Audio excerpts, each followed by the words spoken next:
सो MCA admission process का registration form fill करने के बाद एंड डॉक्यूमेंट वेरिफिकेशन होने के बाद कैसे आप ये चेक कर सकते हो कि आपका वेरिफिकेशन जो है वो प्रॉपरली हुआ है या फिर नहीं। लॉगिन में कहाँ पे जो है वो लिख के आएगा। अगर आपका स्टेटस पेंडिंग है तो उसका मीनिंग जो है वो क्या होगा। क्या आपको अपने रजिस्ट्रेशन फॉर्म के ऊपर कोई स्टैम्प वगैरह लेना है।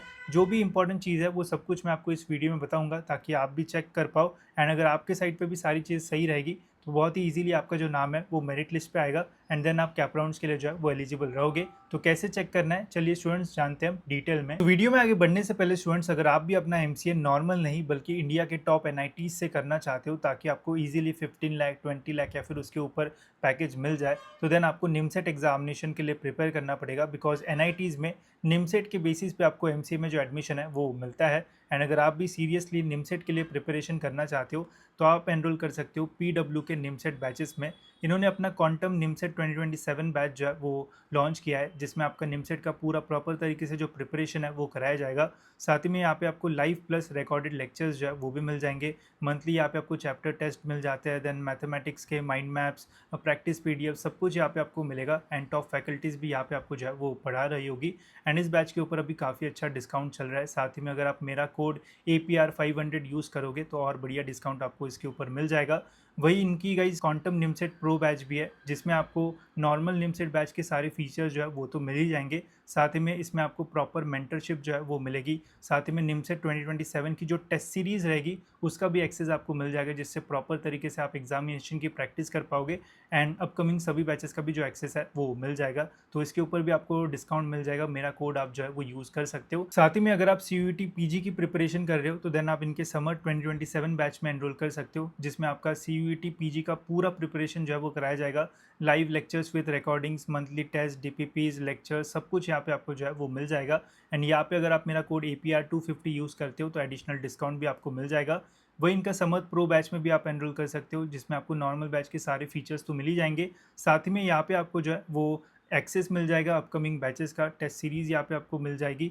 एंड इंपॉर्टेंट मेंटरशिप, खजाना सब कुछ यहाँ पे आपको जो है वो मिल जाएगा, जिससे ओवरऑल आपके प्रिपरेशन में जो है वो काफ़ी हेल्प आपको जो है वो हो सकती है। इस पर भी आपको डिस्काउंट मिल जाएगा। आप मेरा कोड APR250 यूज़ कर सकते हो एंड इन बैचेस में एनरोल करके अपना प्रिपरेशन जो है वो स्टार्ट कर सकते हो। सो कैसे चेक करेंगे चलिए देखते हैं। तो सबसे पहले आपको लॉगिन कर लेना है। लॉगिन करने के बाद यहाँ पे आपको सेंट्रलाइज एडमिशन प्रोसेस का ऑप्शन मिलेगा, इसके ऊपर आपको क्लिक करना है। देन टेक्निकल एजुकेशन, एंड अभी आप देख सकते हो यहाँ पे आपको अपने मास्टर्स ऑफ कंप्यूटर एप्लीकेशन मतलब MCA का स्टेटस देखने को मिलेगा। तो यहाँ पे अभी स्टेटस लिख के आ रहा है एप्लीकेशन फॉर्म पेंडिंग।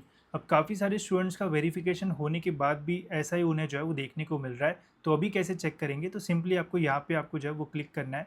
देन यहाँ पे हमारा जो पोर्टल है वो ओपन हो जाता है। यहाँ पे आपको जो है वो स्टेटस वगैरह जो है वो देखने को मिलेगा। तो अभी आप देख सकते हो अभी मैंने मेरा जो फॉर्म है वो फिल किया है, डॉक्यूमेंट वेरिफिकेशन अभी तक जो है वो नहीं किया है। तो कुछ इस टाइप का जो है वो दिखता है, ठीक है।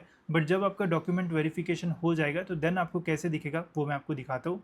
तो जब आपका डॉक्यूमेंट वेरिफिकेशन हो जाएगा, यहाँ पे आपको ऐसा जो है वो लिख के आएगा, your application form is confirmed by FC, ठीक है। तो अगर आपने अपना डॉक्यूमेंट वेरिफिकेशन करा लिया है, चाहे वो स्क्रूटिनी हो या फिर फिजिकल वेरिफिकेशन होने के बाद ये वाली जो लाइन है वो लिख के आएगी कि आपका वेरिफिकेशन जो है वो हो चुका है एंड कंफर्म जो है वो हो चुका है फिजिकल सेंटर से, ठीक है।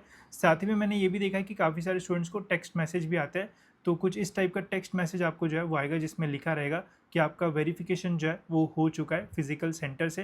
एंड फिर आपको कोई भी टेंशन लेने की जो है वो ज़रूरत नहीं रहेगी। साथ ही में काफ़ी सारे स्टूडेंट्स का वेरिफिकेशन होने के बाद भी उन्हें फिजिकल सेंटर का जो अपॉइंटमेंट है वो रीशेड्यूल करने का ऑप्शन आ रहा है। तो कुछ भी करने की ज़रूरत नहीं है। अगर आपके फॉर्म में ऐसा लिख के आ रहा है your form is confirmed by FC, तो समझ जाना आपका वेरिफिकेशन जो है वो हो चुका है एंड आपको कुछ भी करने की जो है वो ज़रूरत नहीं है। साथ ही में जब आप फिजिकल सेंटर पे जो है वो जाते हो अपने डॉक्यूमेंट्स लेके, तो ध्यान रखना जो भी आपका रजिस्ट्रेशन वाला फॉर्म है उसके ऊपर आप जो है वो कॉलेज का जो स्टैम्प है वो ले लेना, जिससे समझ में आता है कि आपका जो वेरिफिकेशन है वो इस सेंटर से जो है वो हुआ है। जिन्होंने फिजिकल स्क्रूटिनी किया होगा उन्हीं को जो है वो स्टैम्प मिलेगा। ई स्क्रूटिनी में स्टैम्प नहीं मिलता है तो उससे कोई प्रॉब्लम नहीं होता है। बट अगर आप फिजिकली जा रहे हो तो स्टैम्प जो है वो ले लेना, बिकॉज जब आप एडमिशन के टाइम जाओगे तो उस स्टैम्प से कॉलेज को समझ में आ जाता है कि आपका इसी सेंटर से जो वेरिफिकेशन है वो हुआ है। तो अगर आप कॉलेज में जा रहे हो तो स्टैम्प जो है वो ज़रूर लेना। एंड कॉलेज जो है वो दे भी देते हैं, अगर नहीं दे रहे तो बोल देना कि सर हमारा जो स्टैम्प है वो करवा दो। अगर नहीं मिलता है तो भी ऐसे कोई प्रॉब्लम नहीं होता है, बिकॉज आपके लॉगिन में जो है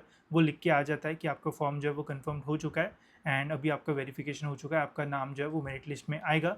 अब काफ़ी सारे स्टूडेंट्स को प्रॉब्लम क्या हो रहा है कि उनके लॉगिन में जो है वो ऐसा लिख के तो आ रहा है कि आपका जो वेरिफिकेशन है वो कंप्लीट हो चुका है, बट जब वो लॉगिन करके देखते हैं तो स्टार्टिंग में जो स्टेटस वाला ऑप्शन आता है वो अभी भी उनको जो है वो पेंडिंग दिख रहा है। तो इसका टेंशन मत लो, ये 1-2 दिन में जो है वो वेरीफाइड या फिर सक्सेसफुल में जो है वो चेंज हो जाएगा, तो फिर आपको कोई प्रॉब्लम नहीं आएगा। ये काफ़ी सारे स्टूडेंट्स को ऐसा ही पेंडिंग जो है वो दिख रहा है वेरिफिकेशन होने के बाद भी, तो इसका टेंशन मत लो, ये प्रॉब्लम सॉल्व हो जाएगा एंड 3-4 दिन में फिर यहाँ पे आपको सक्सेसफुल ऐसा जो है वो लिख के आएगा, या फिर सिंपली अपना लॉगिन करके जो है वो चेक कर लेना ये लिख के आया है, तो फिर टेंशन लेने की कोई भी जो है वो ज़रूरत नहीं है। ठीक है, तो होप सो दोस्तों अभी आपका जो डाउट है वो क्लियर हो गया होगा। अब इसके बाद आपको कौन सी प्रोसेस करना है या फिर रजिस्ट्रेशन के बाद क्या क्या होगा उसके ऊपर डिटेल वीडियो में बनाऊंगा, वो अगर आप देखोगे तो आपकी सारी कन्फ्यूजन भी दूर हो जाएंगे एंड आपको कोई डाउट भी जो है वो नहीं रहेगा। तो आने वाली वीडियो ज़रूर देखना। फिलहाल इस वीडियो में इतना ही रखता है, मिलते हैं स्टूडेंट्स ऐसी और एक इन्फॉर्मेटिव वीडियो में।